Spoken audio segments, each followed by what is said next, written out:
আপনি জানেন, মা মানে কেবল জন্মদাত্রী নয়, মা মানে একটা পৃথিবী। একটা সময় ছিল আমি বিশ্বাস করতাম আমার মা বুঝি কিছুই জানেন না।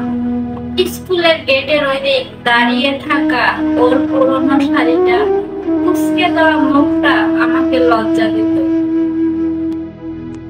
আমার বন্ধুরা বলতো, তোর মা কি ঝিয়ের কাজ করে?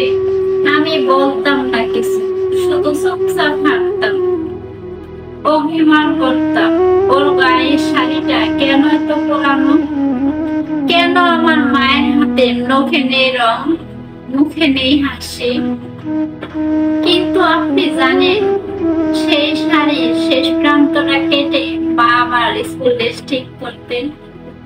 নিজে কষ্ট করে মা আমায় নতুন জামা বানিয়ে দিতেন। ভাতের হাঁড়িতে যখন এক মুঠো চাল থাকতো, মা আমায় বলতেন, আমার আজ খেতে ইচ্ছে করছে না, তুই খা।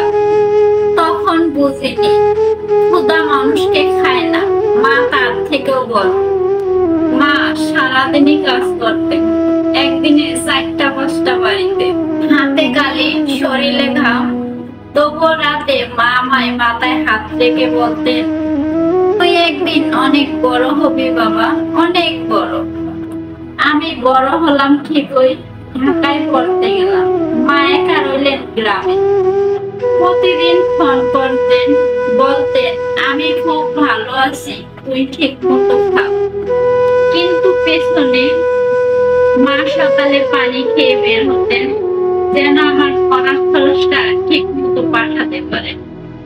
তারপর একদিন হঠাৎ ফোন এলো, মা নেই। না কোনো অভিযোগ, না কোনো শেষ কথা, চুপচাপ চলে গেলেন। সেদিন আমি চিৎকার করে কাঁদলাম।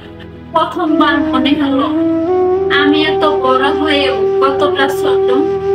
যার জন্য এত দূর এসেছি, তাকে ঠিকঠাক একটা নতুন শাড়িও দিতে পারিনি।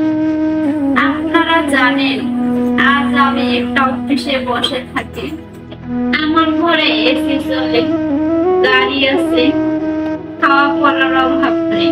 কিন্তু বুকের ভিতর একটা জায়গা আছে, যে জায়গাটা খালি থাকবে সারাদিন। সেই জায়গাটার নাম মা। তার ভালোবাসার কোনো শর্ত ছিল না, তার আত্মত্যাগের কোনো হিসাব ছিল না।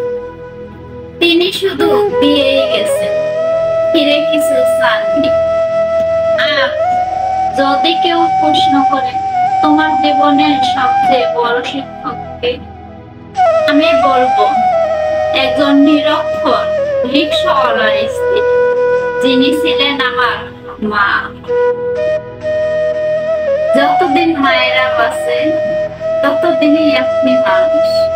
তাই জীবিত মা থাকলে তার পায়ের নিচে মাথা রাখুন, আর মৃত মা থাকলে তার জন্য দোয়া করুন, কারণ মা কখনো ফিরে আসে।